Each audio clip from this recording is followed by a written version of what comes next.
Step into the world of power, loyalty, and luck. I'm gonna make him an offer he can't refuse. With family, cannolis, and spins mean everything. Now, you wanna get mixed up in the family business. Introducing The Godfather at ChumbaCasino.com. Test your luck in the shadowy world of The Godfather slot. Someday, I will call upon you to do a service for me. Play The Godfather now at ChumbaCasino.com. Welcome to the family. No purchase necessary. VGW Group. Void where prohibited by law. 21 plus. Terms and conditions apply. The following podcast is brought to you exclusively by the Rad Rob Radio Network. This is PBA champion Kyle Troop, and you're listening to Straight Up 5 with Johnny Petraglia Jr. As you know, JP Jr. used to be introduced as the sexiest man in bowling, and now the world. But he doesn't have the best hair in the world. I do. Sorry, bud, but you know the deal. Pick it out. Fear the fro, baby. Welcome to Straight Up 5 with Johnny Petraglia Jr. A hard-hitting, in-depth, cutting-edge look into the world of bowling. This podcast will not only cover all things bowling, but will also give you a raw look into real-life issues.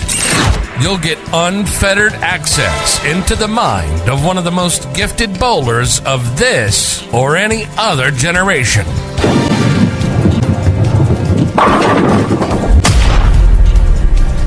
So without further ado, let's introduce you to the hosts of the show.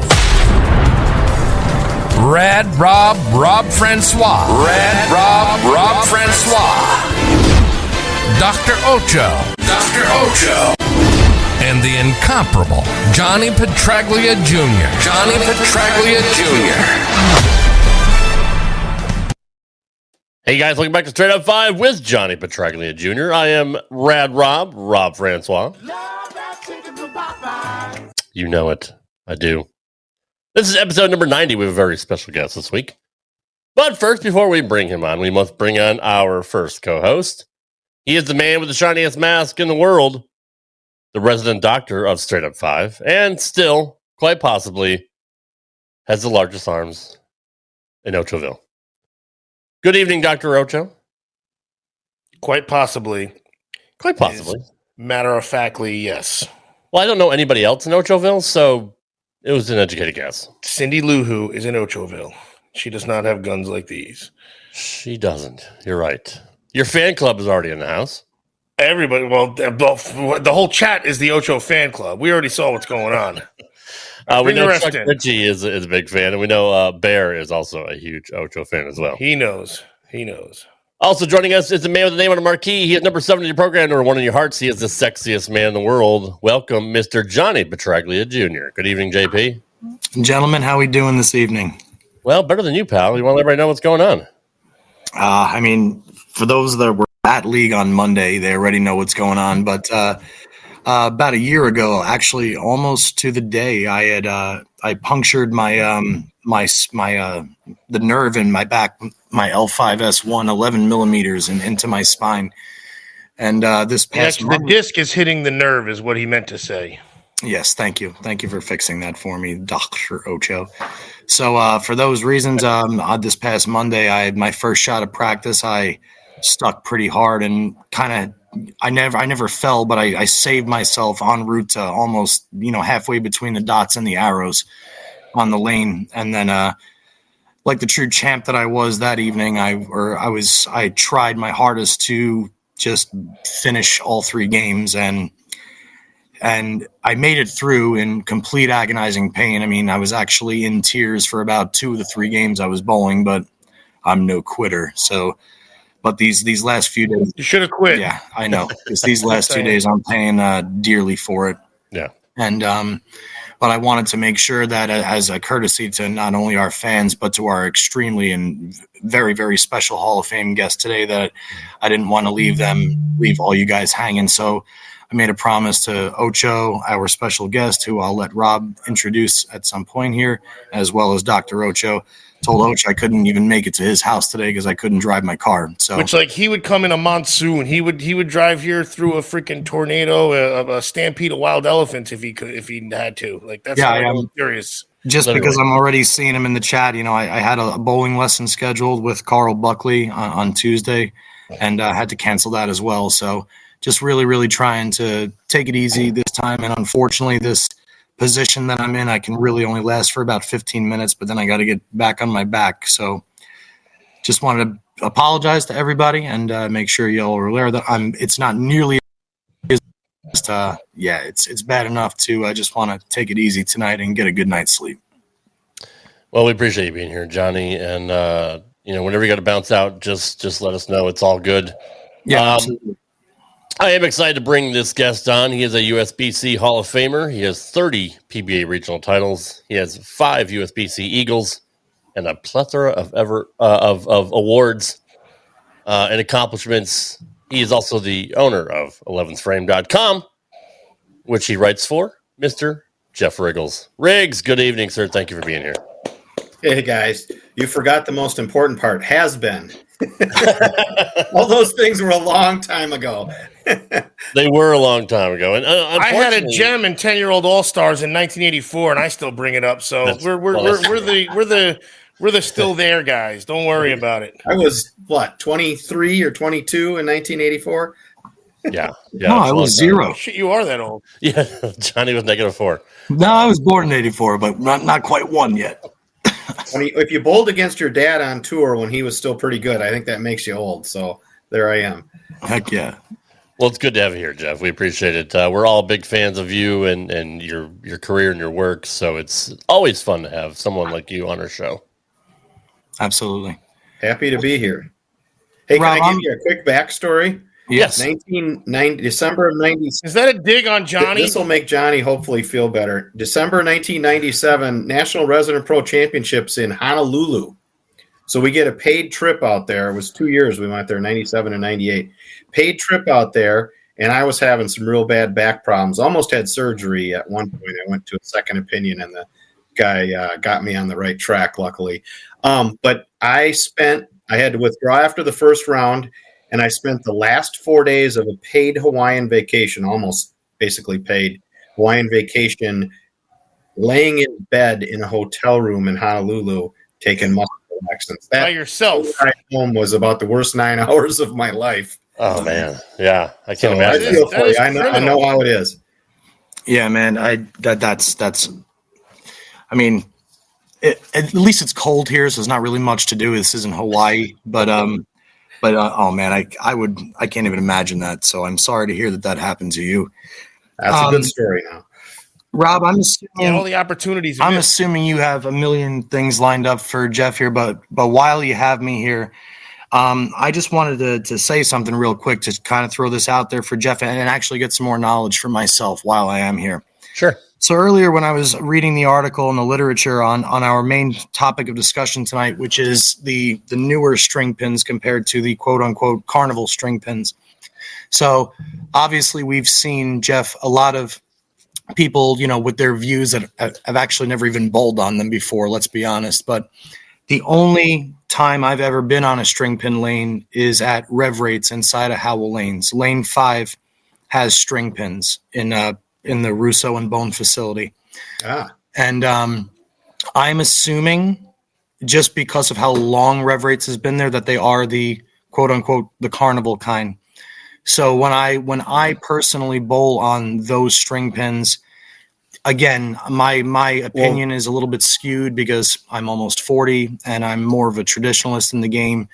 But me watching it, it is very, very like a carnival to me. I don't like the way that they fall. I think that there's a lot of things that you can't do. Like, for instance, I was there with Anthony Simonson a while back, and Anthony spent about 15 minutes trying to figure out a way to make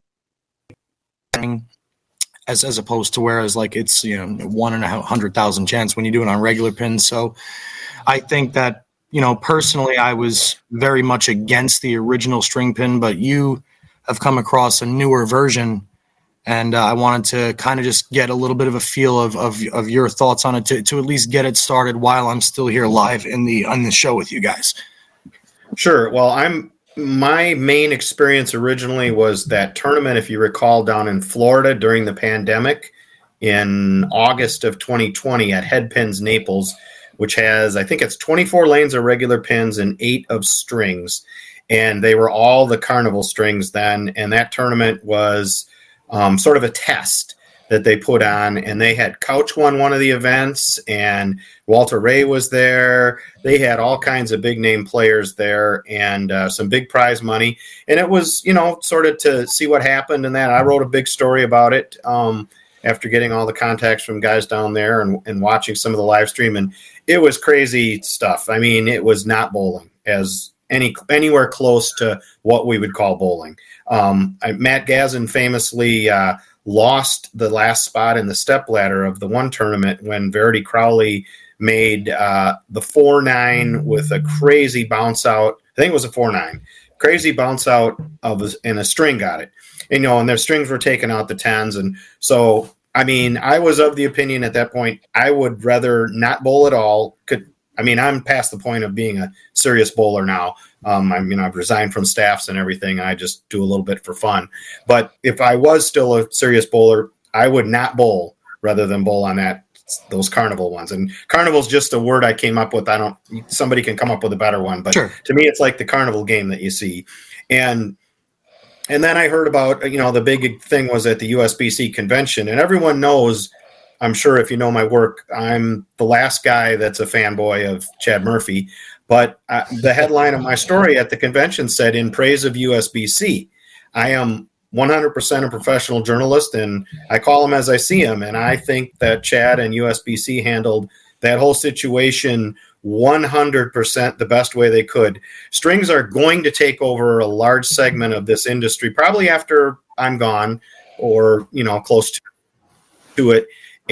But at some point, the economics are inevitable. They're going to be what we're bowling on. And that foretold terrible things for our sport if the carnival things happen to be what all the proprietors were putting in because of the economics. And Chad rightly saw that, and whoever he was being advised by saw that. USBC saw it. They got ahead of the game. They did some intense studies, and they came up with standards and standardization and rules and specs that enabled them to create a type of strings bowling that is fairly close to traditional bowling. And for all the skeptics out there, I don't want to argue with you, really. I want you to go bowl on the new ones and then come and talk to me. Because what I did is we have a house in Cape Coral that we're finishing up redoing to sell that I've been renting for 12 years. And we were down in Florida for 3 weeks in Florida. In July, my girlfriend and I drove down one night to Headpins Naples, and they have their end pair there. The strings are the updated. You don't have to buy a whole new machine. There's kits. There's distances on the pit in the back has to be much longer than it was, so the pins can't bounce out so easily. The strings have to be certain distances, so you have to do those. There's a ball covering that has to be. There's a whole thing. It's in the USBC specs, and there's a kit you can do that. You don't have to go buy a whole new machine. You can upgrade any current machine. So my understanding is Howell could update the machine they have and make it, as they need to be certified in a separate category, not certified the same as regular bowling. It'll be a separate category, sort of like sport bowling is a separate category. But anyway, I watched John Huff and Gary Rubalowski bowl on them. We didn't have room in the car. I couldn't bring a bowling ball down or shoes or anything, but I got to see him and I was astounded. And I went in the back, watched the pins hit. I saw a string go on top as the 6 went around, sit on top of a 10 pin, and it didn't even make it wiggle. And one of the things everyone complained about is the string had so much tension when around the 6 goes around the 10, it would whip it out a lot of times. And that doesn't happen anymore with the new string distance rules. I watched it just sit on there, didn't wiggle it. The ball went through the pins it likened it to like slower pinfall of the 1970s before power balls. So, and then more recently, Spare Time Madison opened. It was cubic AMF string machines in Naples, and in Madison here, it's the Brunswick ones. And they're very. I went over there to write a story because it's the first new center in Madison since 2003, and it's the first strings one. It's not going to be certified. They have no interest. I wrote a big story. The guy said that this is the old Bowl New England. I'm sure your dad you probably growing up, you're very familiar. It's the Portleys and all that, and they're now in recreational, and it's the Old Bull New England, and they're now Spare Time, and this is one of their centers, and it was astounding. I bowled about 2 games, maybe 2.5, on the strings, and it was more real looking, I guess real is the right word, than the ones in Naples were watching Gary and John bowl. And I don't throw it any better than them at this point. They're a little bit younger than me, so it had nothing to do with that. But my ball was going through the pins. If you didn't tell me there were strings, I would not have known that there were strings. And interesting. The Matt Galoo, pardon me if I'm not pronouncing it right, but Matt, the operations manager that was giving me the tour and watched me bowl and did the interview, he said they still need to be certifiable 2 strings to have a different length on them. So these are really close to fully certifiable ones, but they're not actually. And yet the pinfall, to me, I would not hesitate to bowl competition on that if I was still a competitive bowler. I would love to see bowlers with real power, Simo, somebody like that, Belmo, Kyle Troop, whoever, bowl on EJ, have a PBA tournament on the certifiable ones and just see what happens. It doesn't have to be for a title. I just want to see it, and then I want to talk to them after they've bowled on this. And I'm not saying, and I wrote this, I am not saying that I favor strings over traditional. Don't get me wrong. I would not see any scenario where I would ever want to bowl on strings over traditional. But at least I think they're close enough now where I would bowl if there was no other choice, if that was understandable. And I couldn't be more astounded at how far this all went. And I don't know how much credit goes to Cubica, AMF, and Brunswick and how much goes to USBC, but whoever did all the changes and everything, 3 cheers for you. You may have saved the sport if the economics drive all the centers to eventually go to strings. We have a reasonable facsimile. And the last thing I'll say before I quit rambling is that if you think that these string pin setters are changing bowling that much, I want you to consider the changes we've seen in my lifetime, which is from wood lanes to synthetic lanes, from 6 mils of oil to 30 plus, plastic and rubber balls.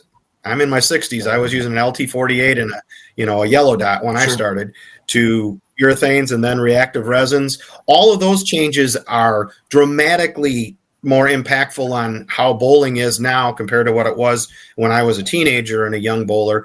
And then the strings will do to anything. So I know the carnival game is a terrible thing. It's a joke. It's not bowling. It's just recreation completely. The new ones are good enough that you can have serious competition on them. And if people want to, actually bowl on them and then say I'm nuts, fine. I'll have that disagreement with you and value your opinion. If you're coming at me from the carnival as your only experience and you're going to say my opinion is nuts, then your opinion isn't. We're not speaking about the same thing. We're talking about 2 completely different things. And I'd encourage you to go find a certifiable center and actually experience it, and then tell me what you think. And that's why I want to see the real bowlers bowl on it. I want to see the tour guys. And actually, the last thing I will say is in my story, Anthony Simonson did go to a center that I believe, the center is on USBC as a certified center, and I think it only has strings now. And Anthony bowled in a tournament on it. The Cedars City News newspaper had a story, and Anthony was interviewed in their website, and he said it was pretty close. I don't have the exact quote here, but I haven't had a chance to talk to him about it. But he and I watched. They showed video of his ball going through the pins and stuff. And I would defy you, if you were watching any of that video, if you didn't know it was strings, to tell me that it wasn't regular bowling. Well, I think just with that opening, you answered a lot of questions that I had. I'm assuming there'll be a ton of people in the chat that also have questions. Rob, I'm sure you and Ocho have some too, but that was why I wanted your opinion on it. And the fact that you're bringing up a future PBA Hall of, if not top 5, top 3 that ever lived, if he keeps on going, and a USBC Hall of Famer at that in yourself. And you always bring multiple angles to you always spit the truth, but you always bring all the different angles to every single thing that you discuss. That's my job that I've been doing for 45 years or almost 45. Well, you're certainly good at it, and then now I'm very interested in trying one of these certified centers, for myself too, because again, I've only bowled on one string pin lane. I know Tony Compagna's talking about Muskegon in the 80s. Carl's talking about bowling them overseas, but now we're talking about, just like anything else. And the last thing I'll say before I go and I give the show to these two guys and you, Jeff, is, God, where was I going to go with that? What was I going to say? The strings making the pins fall differently compared to what you said about the evolution of the sport. Like, for instance, if you go back to, I think my dad was like the only 800 bowled in the state of New York for like a 4-year stretch in the late 70s or the late 60s before he went to Vietnam. It was around that time period. And now, like, you think about the resin bowling balls and how much easier a house shot is compared to back then, how much easier the pins fall. The resin bowling balls and the newer synthetic lanes have inflated so many averages, so much more than any random act of a random string hitting another pin could ever do. So I do also understand completely when you brought up that comparison, because I think a lot of people overlook that too. But guys, can I make one point before you go? I would, if I were a person who feared strings overtaking things, I think it's not going to be a very quick process, because here's what you face. If you're a serious center and you want to be league-based and you want to be a traditional center and have tournaments and be certified, if you go and put in strings all the way across, you can't give your bowlers the opportunity to compete in regular bowling until USBC comes up with there's going to be what they said in April at the convention. There's going to be a conversion process for just like there is for sport bowling. I go and have a sport bowling average, and then if I'm going to go bowl handicap, they convert it to a house shot or vice versa at the nationals. And that's the only way we can compete sport and house averages together. And we know that's ridiculous because there are sport shots, quote unquote, cheetah sometimes, and that you can average 240. And there are, and the U.S. Open flat is a sport shot, and that's as far apart. That's 100 times more far apart than even carnival string bowling and regular bowling. So that has a zillion problems. But USBC has said that there are 7% less strikes on the certifiable string machines, and they're testing with Earl at the training center than on regular things. It's actually harder to strike because there aren't messengers and the pins do not fly around as much with the certifiable ones. So they have to have enough certifiable bowling to come up with an actual average conversion chart for string bowling to be certified with regular bowling. And until string bowling is certified with regular bowling, I don't think many serious centers will change, even though it could save them a lot of money. So the places that are getting strings are this Spare Time Madison. They're not going to have any certified competition. They have no interest in it whatsoever from what they say. And I think there are very few exceptions. Perhaps this Headpins Naples, who also has regular ones, they may get, but they've got to get data to be able to create the conversion thing. And until there's a conversion thing, a regular center doesn't want to put in the strings. So it's kind of a catch-22, which I think is going to slow the whole process. And a big thing there is how much data will USBC require, how many games, how many centers, how many bowlers in order to create this chart. I don't know that. They have not said that, and they don't answer my questions. So I can't get the answer from them. But I would imagine they're going to want a lot of data to create that sport conversion chart or strings conversion chart. And until we have that, you can't certify them together. Understood. How about John L. learning how to get in the chat here? We got a shout out from John L. here. Can you believe that? They're waiting for him to come on the show, but at least he's hearing himself. He built a house in the time it took him to figure out how to get in the chat, but that's not the point. It's so good to see John L. in the chat. Absolutely. We need a database of centers that have the certifiable strings in the United States. Cubica and Brunswick need to. So it's someplace where you can go click and say, hey, come and try the real ones. Because the only two I'm sure there's more. I guess now I know Cedar City, Utah, and then a couple of lanes in Headpins Naples. And then this place, Spare Time Madison, is 2 strings short of being certifiable, but it's close enough that it's pretty real. We're close to certifiable too on the show, so I mean we're right there with you. Jeff, again, I'm sorry for my early departure. Guys, thank you so much for being so understanding. Everybody in the chat, I'm sorry I got to bid you an early farewell, but I'm going to go ahead and do that and let this muscle relaxer kick in and get all hopped up on goofballs and hey man, get all fucked up. There's no relaxing knees muscles, it's okay buddy. with you. When I'm fully healthy again, I'd like to have you back because I'd like to talk to you about some more stuff, obviously.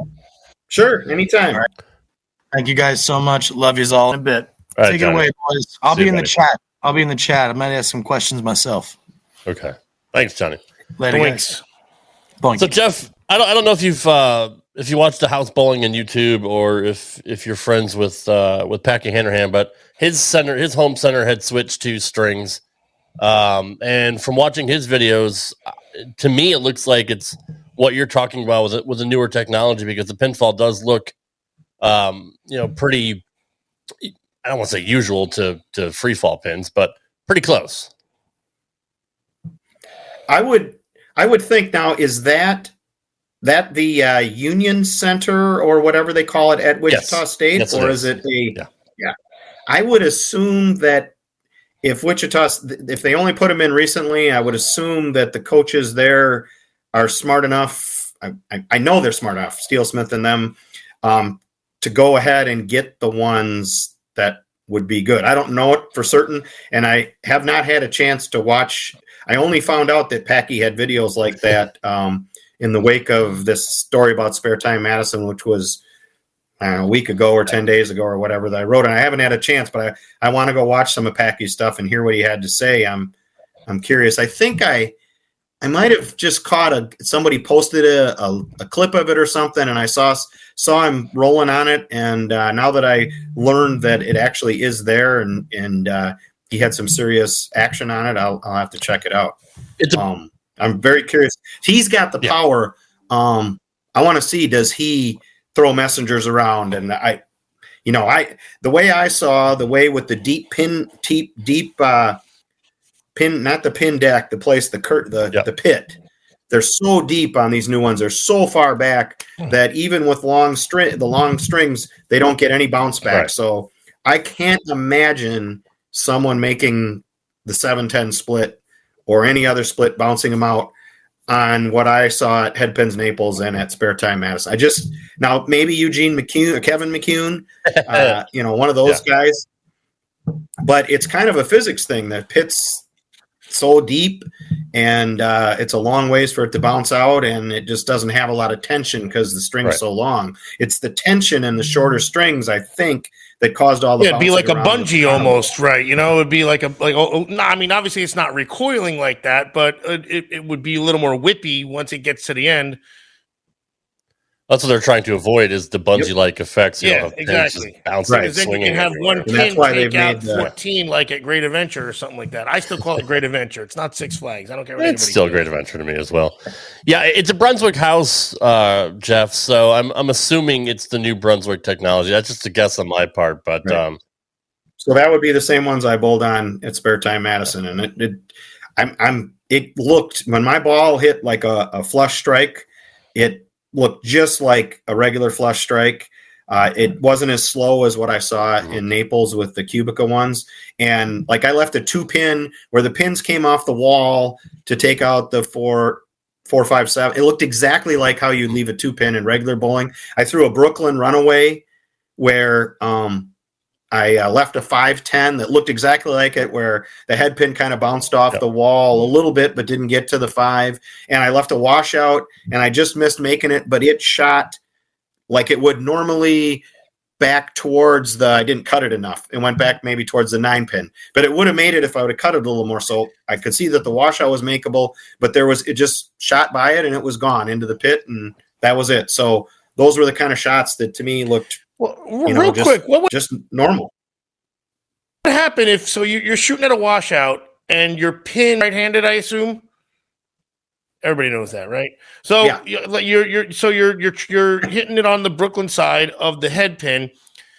Does the string ever contact the 10-pin string somehow, or how do the strings never get tangled up? And that's probably something you guys already know. Or is it already on its own swivel that always stays consistent? That's something that no one ever really talked about. No, I mean, like I said, that there are the machines do tangle, and then they'll go up and down and untangle themselves when they're like setting up a new rack. But a string from the head pin couldn't hit the 10-pin string and take it out by mistake or something? Or? On the old, the Carnival ones, there were many cases. If you go back and watch the YouTubes of the webcast of that 2020 tournament, you will see the 10 pins falling late. The World Games at Birmingham in 2020, that was 2022, I believe. There were all kinds of crazy ass carry caused by the strings themselves catching pins. And that was what USBC said had to be eliminated. Clearly. And as I said, they made the strings long so there isn't tension that allows that to happen. And like I said, I was in the back. I'm watching Gary or John throw a shot. I'm right looking over the deck, and they left like a 6-10, and the 6-pin string laid on top of the 10-pin. It was laying on top of the pin and it didn't even make it wiggle because there was so much slack in the distance of the string.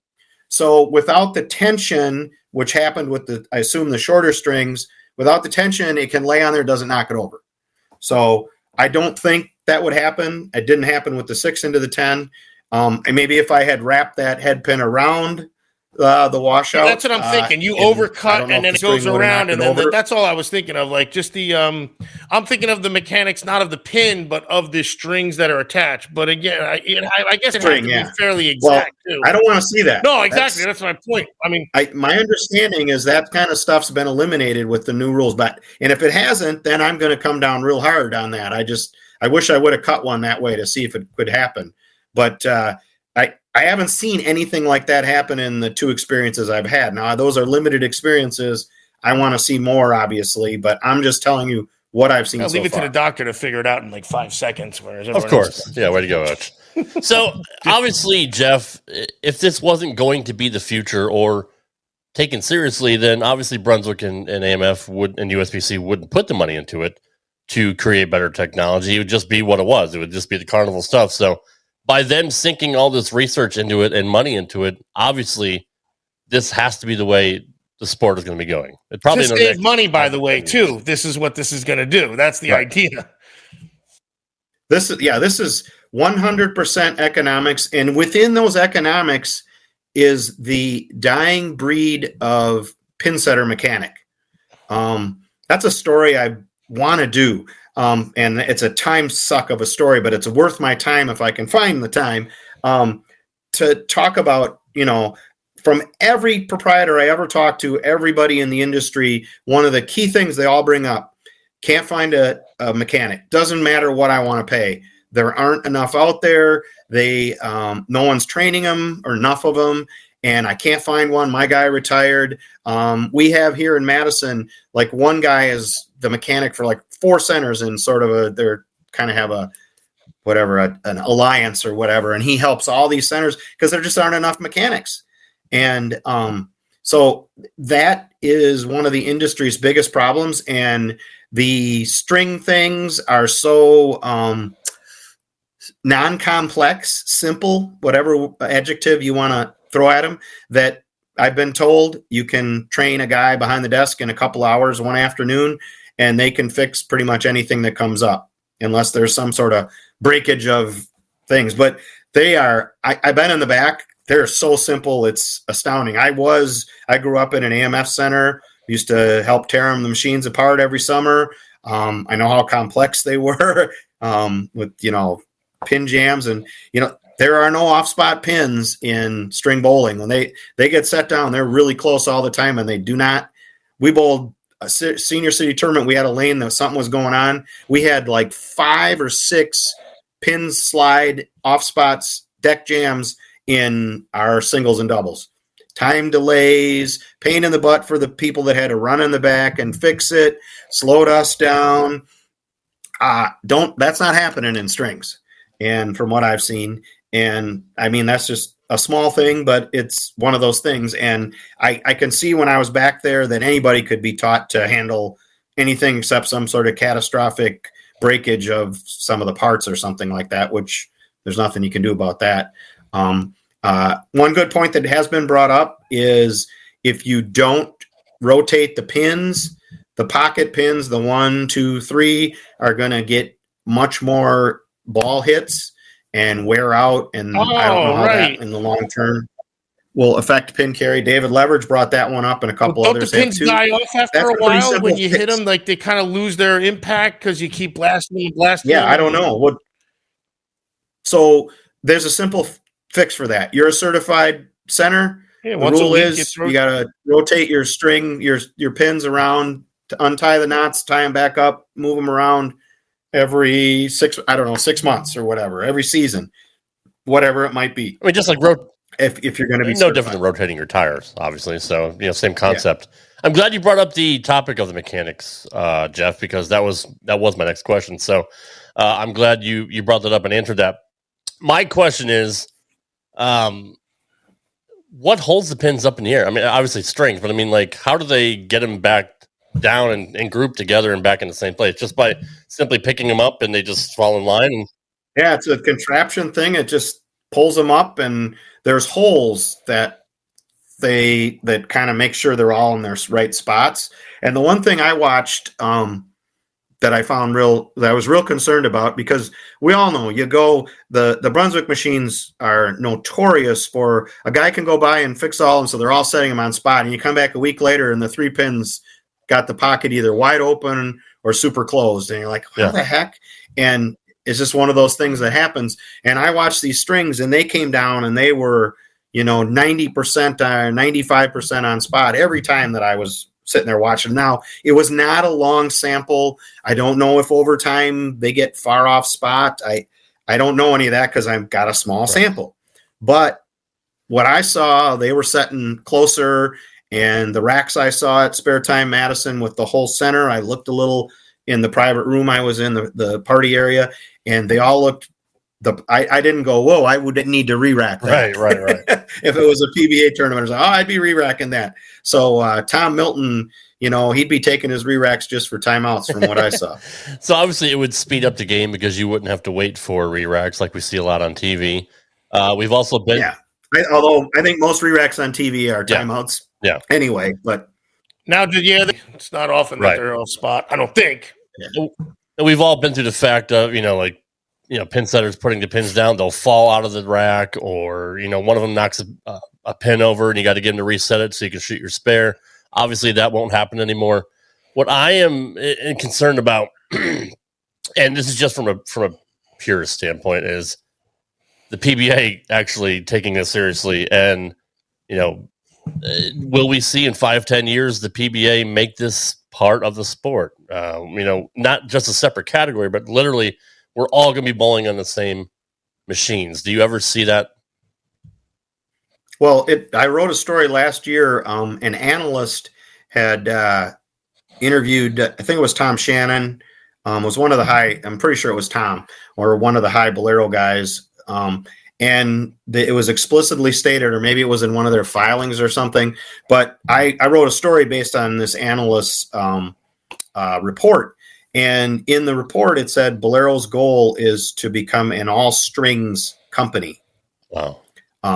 It didn't give a timeline, but that's there for you. And they just made $430 million in a selling their real estate to the big Vegas company that owns all the real estate the casinos are on. So they've got cash, and if they want to start, transitioning centers, and since so many PBA tournaments are at Bolero, since Bolero owns the PBA, someday that's going to be reality, I guess. They're telling you it's going to be reality. But I'm not really, like I said, I just want to see one demo event, not a title event. Like Sean Rash is one of the guys that's got me the great quote. He says, "I'll bowl in the parking lot if you put up $100,000." And I'm sure that's just any one of those guys would say that. When I was out there, I would say that. Now, of course, I would be going for the 24th place prize of 2,500, but I'd be happier that was 2,500 instead of 750. So, but that is, I just want to see it. I would travel to watch him bowl on certified strings if I could wing it. And for sure, I'd watch the TV show. And I would, no offense to anything going on out there, I would much rather watch that than the Strike Derby or some of the other fun events that they do, because you're looking at, kind of the future perhaps. And I want to hear then what does Belmo say? What does Anthony say? EJ, Kyle, all those guys, Tommy Jones, your dad, if the seniors bowled on it, open-minded guys that would compete. Just like I'm sure when synthetics came out, there were guys, I'm never bowling on, no, that's not wood lanes. When I was young, when I started, synthetic lanes did not exist. And I've grown up to where if you find a wood center, you're like, wow. And so maybe that was what, a 40-year transition basically to get to that point. Might it take 40? I won't be around then, I'm sure. I won't be bowling if I'm still, I'll be in a nursing home somewhere, but we might get there. And so let's see what happens if these guys bowl on it, because I think you're going to know if they bowl on it, because they're going to give you the best. That's the sport right there. And if they say this is junk, it doesn't work, and we see stuff happening that shouldn't happen with their power that I wouldn't see, okay, well, then back to the drawing board. And then we worry a lot about the future of the sport because of the economics of the industry. And if it works, then, how much does that do to accelerate things? And if Bolero is going to go all strings eventually, and that's their policy, you got to think they're going to be pushing to have the PBA guys bowl on it. Yeah. Don't you? That's my theory. I'm planning to get another of my Q&As with Tom Clark in December before the 2024 season, and do this every year or two, talk about formats, schedules, whatever the topics are. Urethane balls, I'm sure we'll talk about. Just those things. And obviously one of the questions I'm going to ask him is, how long is it going to be before we see the guys bowling a demo tournament on strings? And as far as I know, I don't know of any Bolero centers that have the certifiable ones in. But like I said, it's been presented to me that you can convert the carnival ones to the certifiable ones, and it's not a super hard process. You don't have to go buy all new machines. It's just longer strings or something and whatever. You mentioned the Strike Derby, which I think would be improved if they use strings, because of the fact that we saw how many issues we had with the racks, with the pin setters getting held up at this past Strike Derby and costing Kyle. I mean, Kyle was pretty upset about what happened about not stopping the clock. Had we had string pins, he wouldn't have seen that. So that would be a good place to maybe give it a test run next summer. That would be the one where they would tangle like crazy, though. You think so? Just going that fast? Causes, just because when the little bit that I saw, I didn't see any like lengthy tanglings. Now, I'm not saying I didn't see a couple, but I didn't. It went up and down twice, and boom. Then they. It's amazing. And that was when I was up in the front, so I didn't get to see how it untangled itself, but it was pretty impressive. It just kept going boop boop boop boop, and the next thing you know, they were all. It was like they didn't have to call anybody or anything. It's like a 180 on a machine, and it resolved itself. That's pretty cool. It was really being in business, because that's a big issue. Were there any guys really revving the bejesus? That never happens. There's gnomes that go in the attic, and they go in nice, and the gnomes over the year they twist them up, tie them in knots, like they come out as if the Tasmanian devil went through them. Were there guys like revving it up, cranking them, hitting the pins to get them to mix around to really test the strings? Not at what I saw. It was all us old guys. But I did see you can go to the Cedar City News. The link is in my story. And it's a short interview with Anthony, who bowled in the tournament, and the center is listed as a string certified center on bowl.com. And I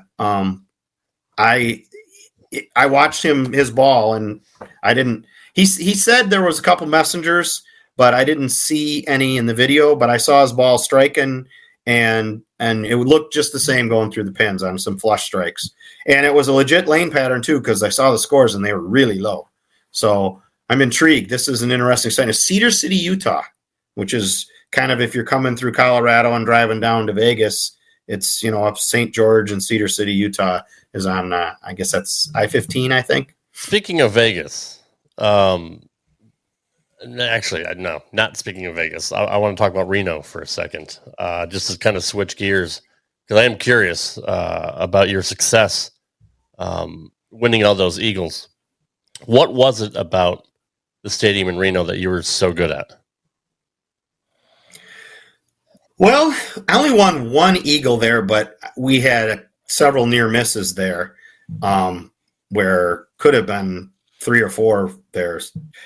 Went left with the lead in team 3 years in a row, and 2 of them were there. And we had a team all events lead there, and whatever. We had some real good success there. I don't know, that to me, walking into that place from the beginning was like, this is how serious bowling should be everywhere. It's like the cathedral. And I know, forget Reno, the city, and all the feelings people have about that. If you took that stadium and put it in Dallas, Milwaukee, one of the big bowling towns, Detroit, whatever, it would be, I think people would feel a lot greater.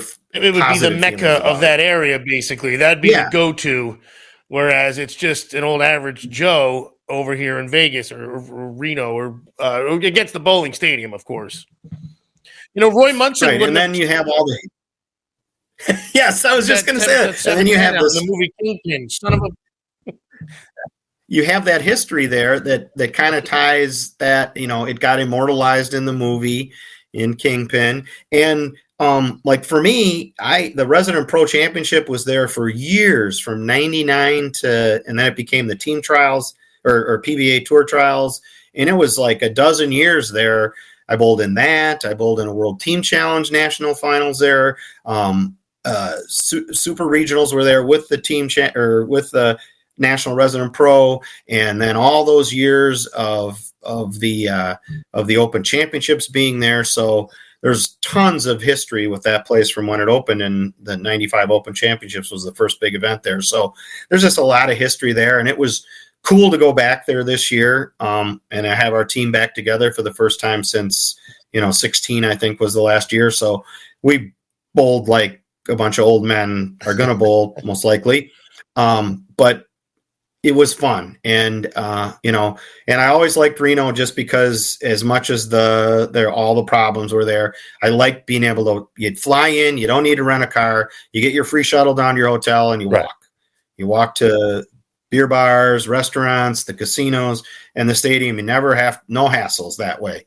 Just, watch your butt. And I walked alone from the stadium to the sands a lot of times in those years, and you just watch out for yourself and carry yourself enough. And I never got hassled, other than, hey man, but never got threatened or anything.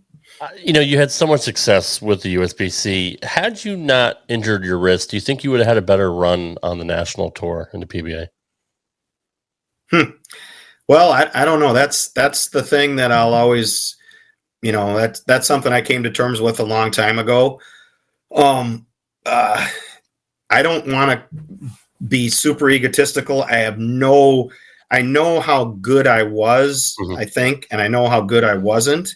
I had a lot of runs in the 2 years I was out on tour. My wrist got worse in the 87 and 88. By the end of 88, I had the big reconstructive in early 89, but there were a bunch of tournaments there once I got my feet under me and got a little bit used to the tour. I guess 87 was sort of, here's learning. 88, I was a lot more ready. I was in the top, 5 or 10 after the first day of about half a dozen tournaments in 1988, and never made a show. I came within one ringing 10 of making the show in Riverside that year, but I came out several days where I'd come out the second day and my hand was starting to be like, man, what's going on? I'd already had carpal tunnel surgery in 85 that I thought fixed it. And by the end of 88, it was really, or fall of 88, it was starting to get so bad where, I withdrew from the World Open. Mike Durbin said, I got done with practice. I said, Mike, I'm done.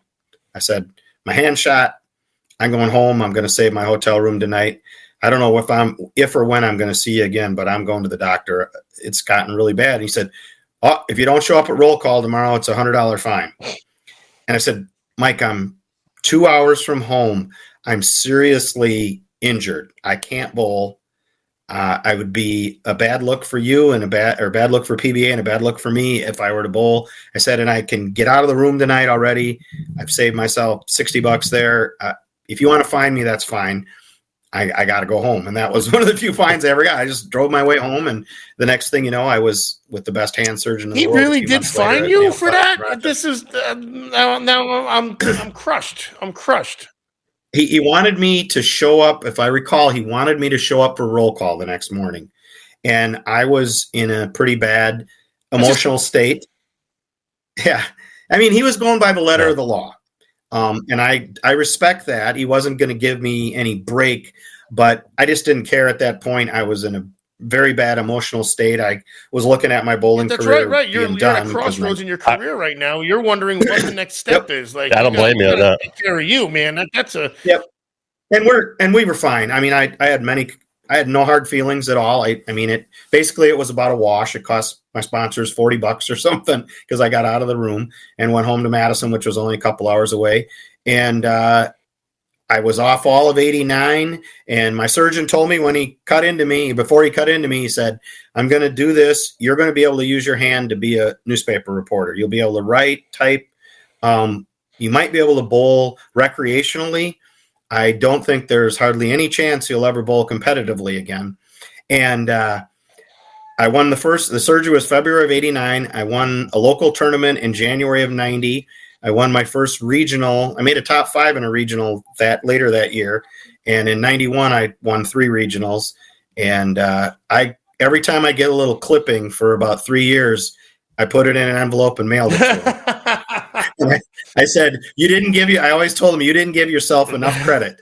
And he was actually a very famous guy in his thing. His name was Ronald Linscheid. He was like at one point, the chair of the National Hand Surgeons group. And he invented a couple of surgery techniques. I mean, it's Mayo Clinic in Rochester. I mean, that's the gold standard. I was there for one of my follow-up checkups and that's where Ronald Reagan went for his physicals. And he was getting a physical there after he was out of the White House in the spring of 89. And if you could have seen the security, I'm like, he's not the president. I was thinking, who cares? And I voted for him twice. So I'm not saying this because I don't like him. I was like, who cares if someone kills him? As far as our national tax dollars are still hard at work, I guess. Right, That's what it is. Yes. It's like, why do we have to protect these guys to this extent? They're not the president anymore. The other guy is. Focus on the other guy. I mean, nothing against, but I was like, it was astounding. It was like Mayo was locked down. You could only go here and there, and there's guys in their coats everywhere. It was like, Jesus, you would have thought that he was still the president, I guess. Maybe he had a proctology. It was pretty cool. Appointment there too. Got to really lock that down for that kind of stuff. Great place though, and that guy was fabulous answer. He died in 2012, but I enjoyed sending him the little articles when I win stuff. Now, your question, quick answer. I believe in my heart that where he got my hand back to, if the problem I had as far as going back on tour, number one, I was getting married. I had met someone, and I had a good full-time job at the newspaper here in Madison, one of the two at the time. And I was making tons of money bowling weekends. I didn't really feel like blowing all that up on the chance of going back out there because I knew at my very best, I was going to be like my buddy McDowell and win. He won 5 titles. He had a great year in 92 and was player of the year, but he won 5 titles. And I figured if I played out there for 15 years, I would have had 3, 4, or 5 titles at best. If my hand was good every day, if for 5 days in a row. The thing was, after he fixed it, I was good for 2 days, pretty good. 3rd day, okay. I get past 3 days, it started being problematic. And on tour, you got to be more than 3 days. For weekend warring, it was perfect. It carried me through many years, and it really only got to where I can't hardly use it anymore in the last 5 years or so, 3 to 5 So you're years. still dealing with the after effects long after. Oh yeah, I can't. If this is as far as I can bend it backwards, and that's as far as I can bend it forwards. And as a bowler, you're done. I mean, that's yeah. If I've tried to throw it two-handed, I can't, because I can't cup my hand. It falls right off my hand as soon as I start coming down. Well, I guess you could try bowling lefty, but you might have some. Just throw a purple hammer. Oh, it's always man. walled up. I mean, And that's not even. I have bowled left-handed. I am lucky if I break 100 left-handed. One of the things I'm most amazed at is the super ambidextrous guys that are, Brian Alpert, who's won regionals, I think, lefty and righty, and he won a tour title righty. Roth was really good lefty. I don't know how. I can't even. I'm lucky if I don't injure myself going to the line when I try to bowl lefty. That's fair. No, that's fair. I'm the same way, and I'm left-handed, so I completely feel your pain there. I've asked every guest we've had on recently about this, and I want to get your opinion. And you obviously mentioned not being a fan of Chad, but in your opinion, what was the deal with first the Storm bands and then the Purple Hammer bands? Because everybody has their own opinion. I'd like to hear what you think about it. Well, I think the 16 and 17 Purple Hammers, and I've written, 24 stories, most of them pretty extensive on this. And I know a lot of stuff that I haven't been able to write because it's, off the record stuff. But I mean, we all pretty much, thanks to Mitch Beasley and USBC had to admit it after they realized that this was the truth when they started doing their own investigating. It was that 16 and 17 ones that were manufactured soft was an accident. It was a mix up at the plant, and they had a quality control guy who wasn't doing his job, and he got fired after they finally figured out what the hell was going on. And the thing I hold USBC responsible there for is it's sort of like Nixon. When did you know? And and what did you do about it? And they were kind of asleep at the switch, but we all were. Everyone thought hardness didn't matter anymore. The PBA didn't check for it, et cetera, et cetera. It's a long story we're all pretty familiar with if you're a serious bowler. But USBC's job is to be aware. And if anyone could have caught this, they could have been doing some checks that would have, there just wasn't enough routine checking because we all thought it didn't matter anymore. And they didn't think it mattered anymore, but still, the U.S. has spies always checking for things because you never know. You got to be on your toes if that's your job. And they weren't on their toes, and they pretty much caused what happened. And then, of course, since then, it's become pretty apparent. They discovered it in 2020 that these balls were out there too soft being used, and some of them weren't even 16s and 17s, and they weren't all Purple Hammers. That's one of the things people forget here is that the pitch black does the exact same thing the Purple Hammer does. It gets softer with use. This is not a Brunswick issue. This is not a Purple Hammer issue. I'm a Storm staffer for life, now retired, but I'm call them as I see them. I always have, and the pitch black does that too. I got a pitch black that I'm taking to Ron Moore's South Point Super Senior Shootout for the short pattern because you got to have a urethane really for that, and it's legal for that. So as long as he's got it legal, I'm going to throw it. I don't think it should be legal, but that's a USBC governed tournament, not a PBA. And I think USBC it appears to me, let me say this, I don't know this from someone telling me this, it appears to me that USBC has gone out of its way to craft its research to fit its party line. When you tell me that a ball that is 68 because it got soft naturally doesn't roll the same or doesn't give you the same advantage as a ball that you modified to get to 68, come on. You rolled early, you got this data, call me skeptical. Based on other things they don't have a lot of credibility to me because I know the things that they've not been truthful for through the years. and I know the character of that person. I've chronicled it in great detail through the years. So in my opinion, they've crafted their evidence or research to fit their line. I don't expect them to do the same rule as the PBA has, and I think the PBA has done the right thing. There's two balls that go down the lane in an illegal fashion. They become illegal, and if the rule is 72 or 73 or 75 or whatever it is, a ball in competition should not be able to be below that point. It's violating the rules if it's below that point. That's not debatable. Now, if you want to say, well, it doesn't matter, that's fine. Then get rid of the rule. But if you're going to have the rule, you got to follow it. And they have reams of evidence that those two balls, when used, get too soft. And it's not the oil.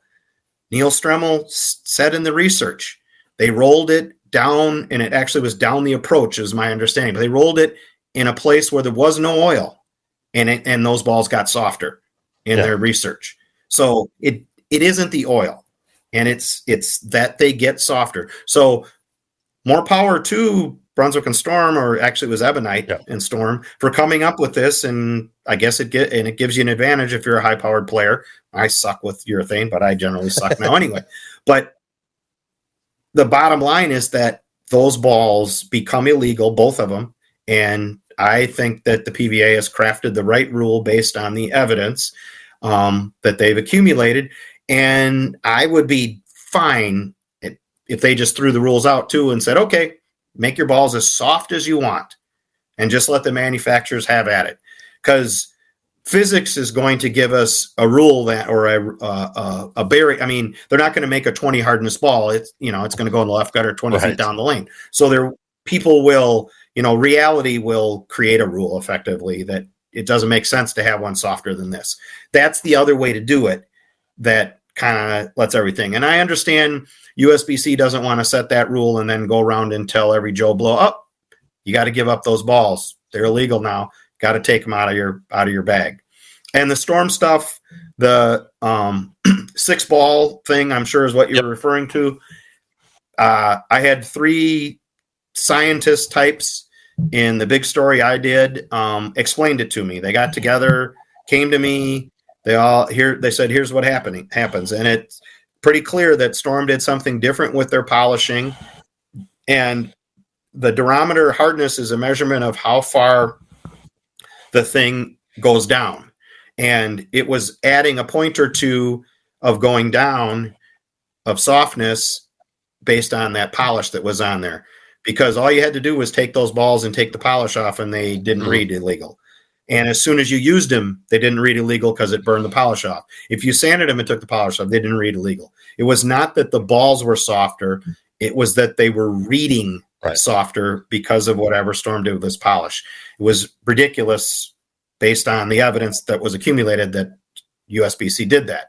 They should have just said, whoa, Storm, you got something wrong with your processes. Fix it, or we're coming down on you. Get everybody out there that's got the balls. And once you had them and threw them, you burned the polish off. They weren't softer, but you just had to fix their process. As soon as they were used, it took the polish off to a degree that they weren't softer. So I tried all mine that were of the 6. None of them were even close. I did a video on that out at a guy with a calibrated durometer.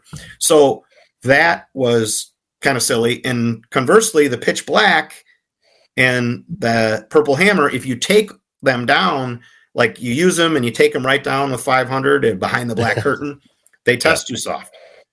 There's nothing interfering with the durometer there. All the oil's cleaned off. If you take a brand new one and roll it 30 times on an approach, according to what Neil Stremmel said, they get too soft. So it's not oil. It's not anything on the ball. It's not polish. It's that they get softer. Great. Somebody figured something out. Maybe accidentally in 2016, 17. And then I don't know. Storm's never, they know better than to tell me secrets, but no one's ever told me. But my theory is that Storm somehow reverse engineered a purple hammer and figured out what Ebonite was doing.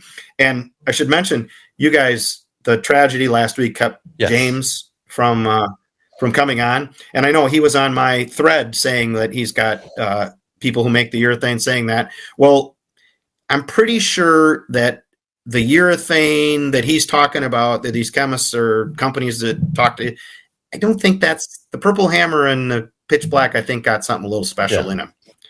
I mean, he might be 100% right that, well, what they're making doesn't get softer. I don't think that that's what the Purple Hammer and the Pitch Black. I'm not a chemist, but there's something secret there. How come all the other urethanes, the Pitch Blue doesn't do that, the Pink Widow doesn't do that? There's only 2 balls that the PBA found that did that. Those 2. That's it. No other ones. So there's something in those 2 balls that's special. I'm glad you mentioned. Jane. You and me are on the same brainwave tonight, because that was my next point I was going to move on to. Unfortunately, what happened last week in Lewiston is horrible. James was supposed to be on. Thankfully, he wasn't involved, but he did lose some friends on the other side of town that were involved. But he was supposed to come on and talk about the fact that urethane gets harder over time and not softer. But he also mentioned the durometer isn't the right tool to be measuring this. Now, I don't know how much. Yeah, no, I've been writing that for years. A durometer is a terrible tool. Why haven't they put any money or research and development into a different piece of equipment? Well, it wasn't developed for bowling. If you go, I learned way too much about durometers in the last. Well, the 5 PCR years test wasn't built for COVID either, and that's what they used for that. So, I mean, what are you going to do? Right. I mean, there's all this stuff about the durometer. It's like, oh, okay, oh, wow, and it just, I guess in 1973 or whatever, 74, when they made the hardness rules, they had to find something, and that was it. Wow. And because it was the best thing that they could come up with, but it is not a very precise. It's not a precise enough tool where, and that's why for an exact point to be good, you can't. I don't think it's fair, from everything I've learned and the experts I've talked to, even with the best calibrated durometer sitting in Arlington, I don't think it's fair if the rule is 72 and a ball is 71.8 or 71.6. I don't think you should be throwing it out. I think effectively the rule should be 70 then, or if it's 73, it should be 71. So if you really want the rule to be 73, you should make it 75. It's just not precise enough, and that's why when the PBA does its field tests at tournaments, and they have a calibrated durometer that they have the durometer company calibrate for them, and they take it out, and that's the USBC took their calibrated out to the US Open in 2020. But that PBA durometer that goes to tour stops gets calibrated, and it goes out there. But because of the vagaries of the durometer, the rule is, say, 72 or 73. The PBA gives to 71 or 70 on their test before they throw a ball out, because they know it's not precise enough. Now, it's pretty precise for a couple of points variance, 2 or 3. That's, but that's 2 or 3 points, and they're not throwing out. And USBC was throwing out some of these storm balls at 71.6, and the data's in their data. And I just don't think. I mean, that's such a minute. And believe me, 71.8 and 72.1, you're not seeing ball reaction difference. I was going to say the same thing. 68, like a Pitch Black or a Purple Hammer gets to, 68, or what they did in Johnny's dad's day with the stuff to make them, good God, in the low 60s or 50s or whatever they might have been. Oh, heck yeah, you're seeing a difference. I'm old enough. I was 15 in 1977, and people had some shorties and stuff sitting around and some balls, and I threw a couple that people had that you couldn't use anymore, but they were around then because they'd been used just a couple years before that, 3-4 years before that. And hey, have you tried this one? And I it was like, oh my God, balls that had been MEK'd or whatever, or the ones that were made real soft before they came with the hardness rule.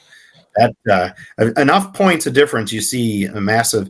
Ron Hicklin, in the one video he did, he had 2 Purple Hammers. He had one at 70 whatever, and then he had one that he treated, and he won't even tell you how he treated it. It was 64. Wow. And the hook difference with that was astronomical. Yeah. It was really amazing. I've heard there are certain chemicals that could purposely make them that soft. So I don't know if it's some kind of acetate or acetone, something like that. A harsh kind of chemical that will definitely take away the softness of the cover stock. But you're right. Like there should be a variance, ±2, ±5. I mean, it doesn't seem like there's any give or take, which I'm shocked that they're still using this piece as a gold standard they've been using for 40 years. Who's got the money in bowling and who's going to spend it to create a different hardness measuring device for a few thousand bowlers that it matters? It would be PBA and right. USBC together with like Valero or that, but it's easy. This is a good enough tool if you offer the variance to tell you, so it's just that USBC, they think that their durometer that's in Arlington is, perfect. And maybe it is, but at least have, a 0.2 of a point or half a point, See, I'm the conspiracy theorist where I think there's somebody behind the scenes or there's enough money behind it that the Purple Hammer was so good that they just want to take it out because it's in the pitch black because they're just killing people. Well, the pitch black, from what everyone's told, and I don't know that I haven't seen a data set. Like they say, the pitch black's won more titles on the PBA Tour than the Purple Hammer. Yeah. Yeah. I mean, I don't know how, if you throw the pitch black for, do you have to throw it for X number of games or just in the title match of TV? And I've never seen the data set that so many people, like Stu Williams is quoted on Beef and Barnsey. I'm like, where are you coming up with this? And what are your ground rules and parameters for this? I mean, I'd love to see it. I've never seen anybody come with a data set. Now, I'm assuming when you think Belmo's won with that one pitch black, God knows how many titles he won. And, there was, you just him alone's probably won more titles than with pitch blacks than the Purple Hammers won. And he had Jesper in there, Kyle, Simo. I think Storm has a pretty big advantage there. I'd still say that across things, the Purple's Hammers probably impacted more bowlers, if that's the way to say it. But I think those two balls are basically, if you took a pitch black and put it in a Purple Hammer logos and colors and vice versa, how many bowlers are good enough to tell the difference? Good point. It'd be interesting. I know that the purple supposedly, and this is probably cores, is a little more angular for urethane, but a little more angular, and the pitch black's a little more rollier. Well, we know Troy Lint loves his Purple Hammer because he had a lot of success this year with it. Yeah. But now Troy's so good. Hey, that's going to be all the fun. That's going to be all the fun in the 2024 PBA Tour and 2024 PBA 50 Tour. What's going to happen when they're using the NU and the IQ 78 or whatever they're going to use? That guy doesn't have his pitch black and that guy doesn't have his Purple Hammer. Are they, they're no good anymore without those balls? And how much psychological pressure will someone like Troy put on himself? Okay, I don't have this. I don't want people to think that I was only good because of this ball. And he'll press too hard and will be a negative impact on his game. Because he doesn't want people to think that he succeeded because of that ball. I'm sure he didn't. He could throw a lot of balls, and if you're good, you're good. Butters is a perfect example. The guy won a bunch of stuff before he even was on Brunswick staff and threw the Purple Hammer, and people tend to forget that. But he was with 900 Global when he was winning the year that he won 68 regionals, and his first couple tour titles were with 900 Global. So it wasn't because of that ball, and he still throws probably resin on the left side as much as anybody with high revs. So, but a guy like Troy, it's like, I'm sure there's people, he won't do anything with it. He was a creature of that ball. Well, I hope he succeeds. And don't let the pressure of people saying that, impact how you bowl. If you're still out there, Troy's so good. He's so humble too. Like, right. He's got more power than any other left or right. He's got a giant advantage physically, and just keep using it. Yeah, keep using it as long as you can. I mean, why not?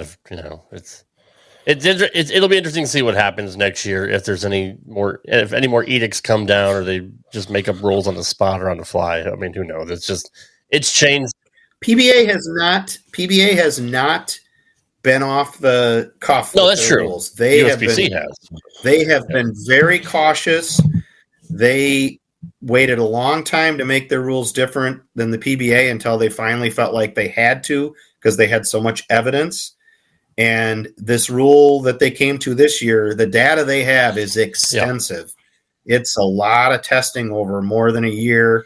It's multiple years.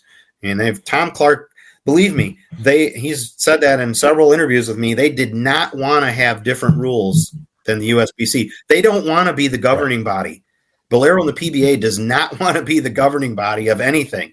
They just want to run the tour. They want other people to make the rules. What we need is a summit of IBF, which is another story, a disastrous organization.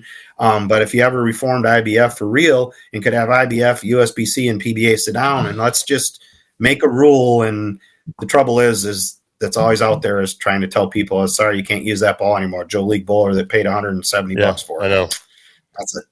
That's a tough call, and I understand the position USBC's in. And it's unfortunate because there are a lot of league bowlers that can't afford to get a whole new arsenal or even have an arsenal. And, buying the Purple Hammer or Pitch Black or any of the Storm balls that were banned, I mean, that's going to piss a lot of people off. And that's just something I can't believe Chad Murphy even went that far. And we had an at-length discussion about how we feel about him, earlier last year. But it's I don't know.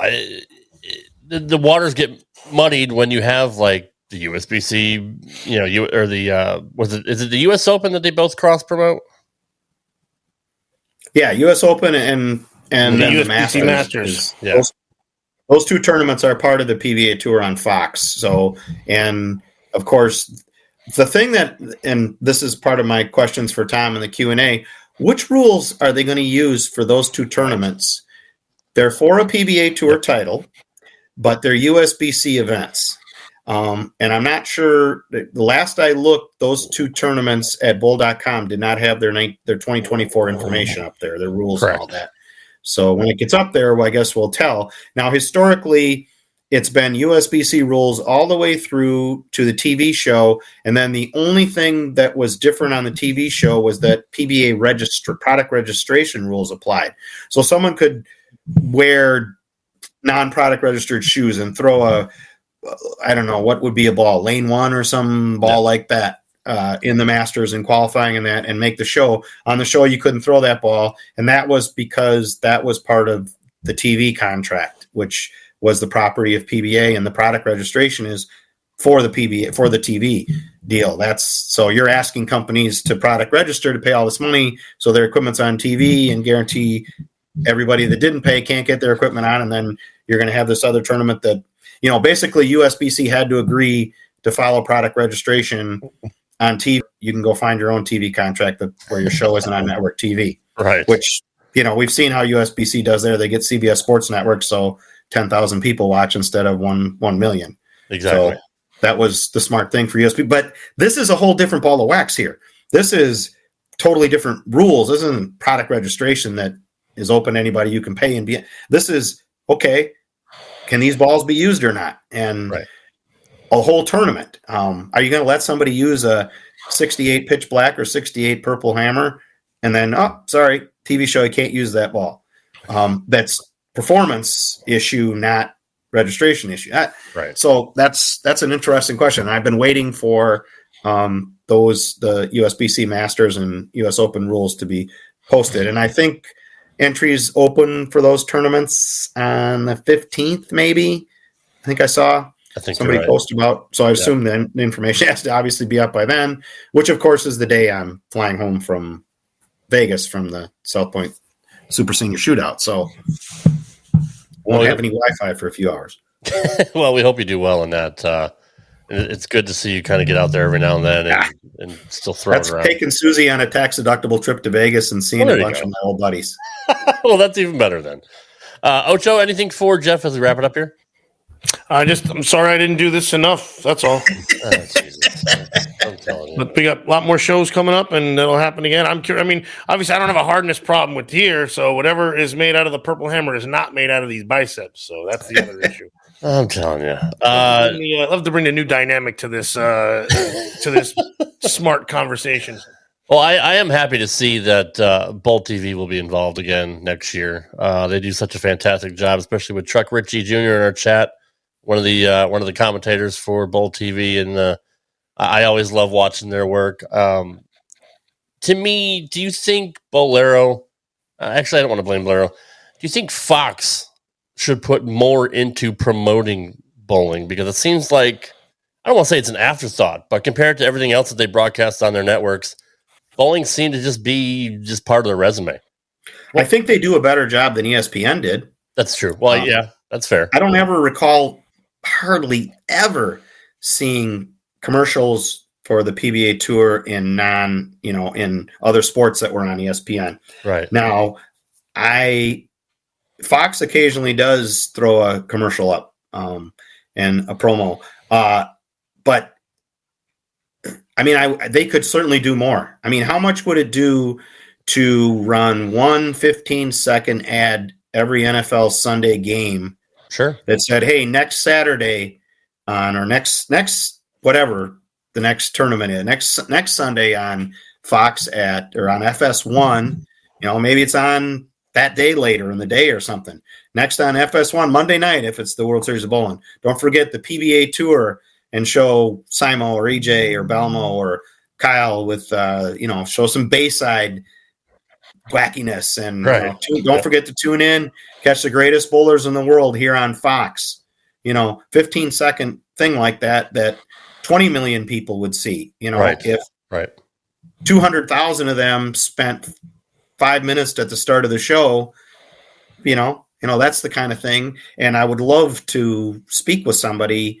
I've asked Tom about it in the past, and he says we ask him to do it, but they make their choices on what they spend their promo time on, and I know how valuable it is. But I mean, you could, who knows what you could do it. To me, they would benefit greatly by doing that. Or Bolero. Tom Shannon last year was on with Jim Cramer, and he said the PBA is worth $10 million in marketing to Bolero and makes us a $1 million profit.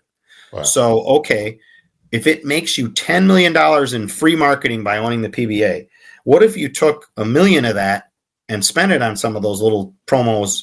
I'm not sure what 15 seconds costs. Maybe you can't afford on the NFL necessarily. But what about, could Fox give you a cut rate? You could pay a little bit or something because you're helping Fox too if they get more viewers on that, or do it during college basketball or college football games where whatever the lead in is, maybe right. something also. No, I agree. To me, I wish Fox would.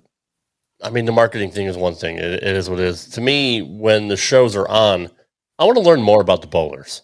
I want to know, why should I be personally invested in these guys I see on TV? Sure, they're the best in the world, but I mean, there's a lot of great bowlers out there.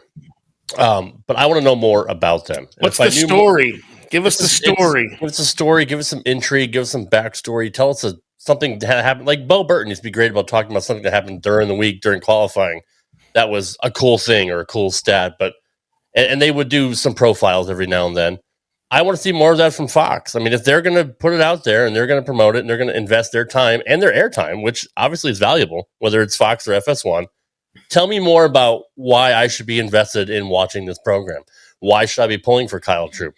Why should I be pulling for Simo, who, like somebody recently died? And they kind of mentioned that, a little bit, but I would love to see more in-depth profiles, maybe even just maybe a half-hour reality show or something like the UFC fighter, Ultimate Fighter did. Just learn more about the athletes. I think that would go a long way into getting more people to watch. Yeah, it's I would agree with that. I think that Fox has done some good stuff. Kimberly has some of her I can't remember what they call them, but the one they did the other show where who would be your villain on the PBA, and they asked all the guys. Right. Some of those segments are fabulous. They are fun. They're hilarious. That one, who's the villain? Oh, that was so good and has so much potential. And that's the kind of thing that you get kind of personally into them. But what you would say is, and Chuck had a thing in this side there, that pregame show. Okay. bowling's on and there's nothing on in front of it, on a random Sunday morning or something outside the football season, why couldn't Fox do a half hour and it would be, or after the show, and it could be something like the Anthony Simonson. I mean, his story is amazing. Yeah. And Flo Bowling did a great job with that. Something like that, people will go, wow, I never knew that about Anthony. His story is just amazing. Everything he went through in his life, and to go out there and start bowling for a living when he was a teenager. And, there's all kinds. You've got Kyle with his dad. Yep. You've so much about Pete back in the day. Belmo's the overseas guy. There's a lot of stuff there. All the global growth of bowling, and you get these guys, and look at 24 guys in the show, and 14 of them were not even from the United States. Okay, how did this happen? Yeah. Half hour pregame that got into people would then go, oh, okay, I don't know. I mean, that's we know so much stuff about Tom Brady and Aaron Rodgers and whoever you want to say in the big sports. So much about the basketball players, Giannis and LeBron and that. And most people that watch bowling, a million and a half people watch some of the best shows each year. And how many know anything about the bowlers they're watching? Right. Yeah, not many. Exactly. I would like to see more of that. I think a pregame show would be good if they weren't getting run over because of the previous women's college basketball game that nobody cares that's on. Apparently people care more about that, though. I mean, and a pregame, even to go over the who got the hot hand in the last block or something like that. Somebody needed I get a kick out of someone needing a double to make the show or something. Exactly. Yeah. It's the triumph and heartbreak of the guy who just got bounced because he went strike 9 spare. Great point. And he lost to now he's in 6th place, and they gloss over it. They gloss over some of the more interesting things they do on tour is when they show you the position round highlights. Yes. How did guys make the show? Yes. And they show the guy leaving the solid 8 pin or splitting in the 10th, and the other guy gets on the show, and all of a sudden you say, "Oh wow, okay." I wondered how that happened. Yeah, because the casual fan just sees 5 guys on the TV and they're bowling, and they're like, okay, they must. They don't know how they could have seen the ring in They 10 had- I they- left, they had to so point. Sam Macarone could become a PBA Tour champion in Riverside, California in 1988. And you get to take that. That's because you're a humanitarian too. I mean, if they're going to have a partnership with Bowl TV, show some of the highlights of during the week. They record every single bowl, just about every bowler that they can. Why not show some of that? It's like, this is what happened during match play, or that's. Believe me, PBA would. That's not a PBA doesn't want it issue. That's a Fox thing. Yeah, that's a valuable airtime. Yeah, that's we only have an hour and a half, and we got to maximize it. And it is true. That's unfortunate. It is. And look, ABC ran up against that as well when they were, had the lead in for Wide World of Sports. There was plenty of times where I think there's even I think it was the 89 Pinole Open where they didn't play the last match. They cut in during commercials from Wide World, but they ran so far over because of a power outage that they weren't able to show the final match. So we were watching. I will give credit, though. We've seen many shows run over and knock the start of PBA shows to FS2 or FS1 or something. Mm-hmm. Fox sticks with the bowling until it's over. Back in the day, ABC would go right to Wide World of Sports, and maybe they'd show a highlight. Oh, look, here's what happened at the end of the bowling. Right. And aggravating. And at least we've had plenty of shows go overtime with Fox, and they stick to the end. Now, they don't stick around and give you the interview with the guy or whatever, but that's fine. They at least don't leave until the tournament's over. See, I missed the big check presentation and all that, and talking to the Bowl Proprietor of America president, and then Shank, like, we got to go. We're out of time. Ideas there. Yeah, for sure. Well, Jeff, we're going to wrap it up here. I do appreciate you coming on. I do want you to come back when when JP is feeling okay. So, because I'm sure he has a ton of things he wants to ask you, because we know he's a big bowling purist and an encyclopedia of knowledge. But we do appreciate you coming on and speaking with Ocho and I. And is there anything you want to plug go ahead and do that right now. Well, I'm not on any staffs anymore, but I'm still a loyal Ion Bowling and Turbo and Storm guy as far as what I use on the small occasions I bowl. So those are the only companies I was ever with in my career. And I'm semi-retired is what I use. So that, and of course my website's 11thframe.com. It's real simple. 11thframe.com, and started it as a subscription site in 2015, and it's still $199 a month or $19.99 a year. So if you have an aversion to actually paying for anything on the internet, I understand that. Just please don't tell me that it's too much.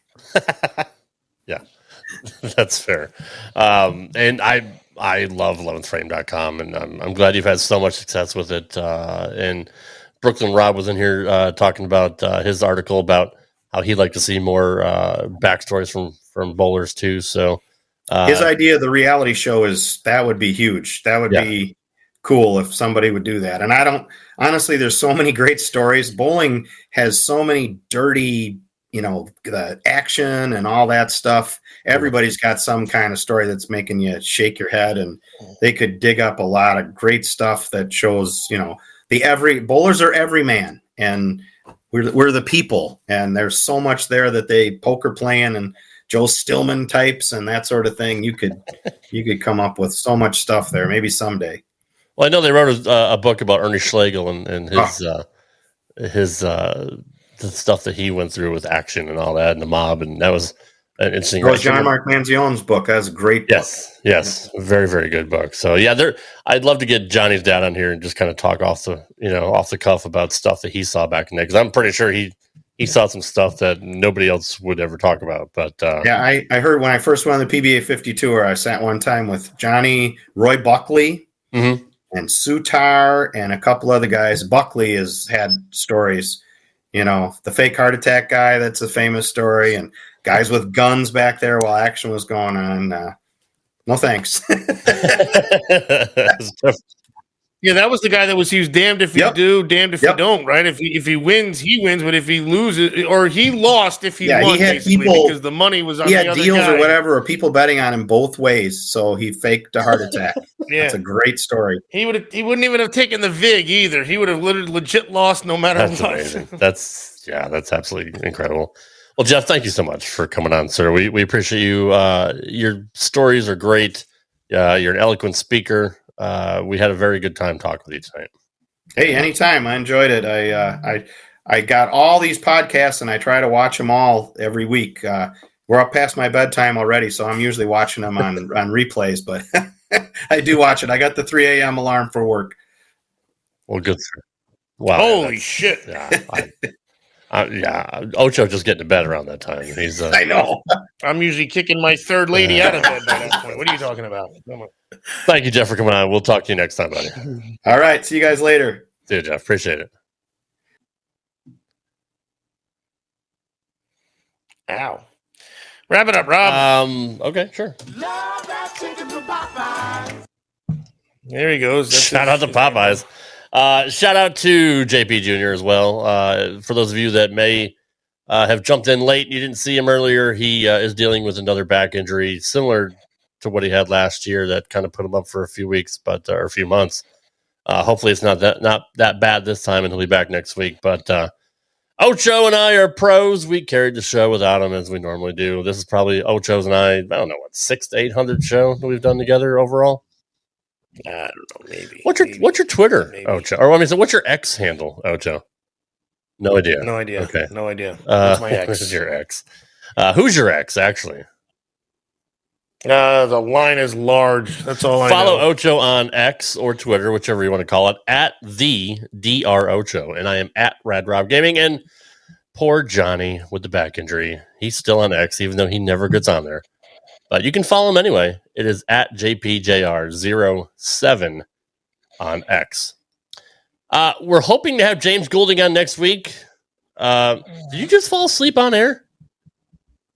No, I'm trying to clear my nose because I'm getting stuffy here because I got the window open. I can never tell when you're awake and when you're sleeping. I got the light on me. Actually, can you? At least you have the microphone this week. I haven't seen you with the mic in 6 to 8 months.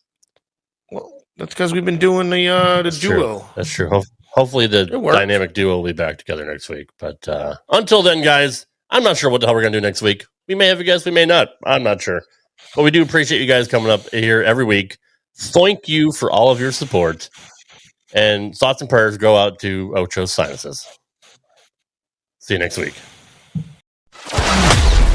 Thanks for listening to this edition of Straight Up 5 with Johnny Petraglia Jr. You can follow the show on Twitter at Straight Up 5 Pod. Follow Johnny Jr. at JPJR07. Follow Rad Rob at Rad Rob Gaming.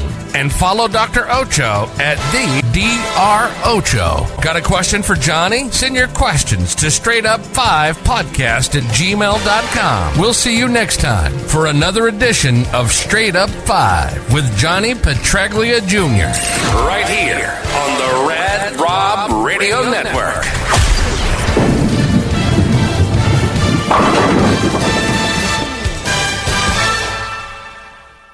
Ryan Seacrest here. When you have a busy schedule, it's important to maximize your downtime. One of the best ways to do that is by going to ChumbaCasino.com. Chumba Casino has all your favorite social casino games like spin slots, bingo, and solitaire that you can play for free for a chance to redeem some serious prizes.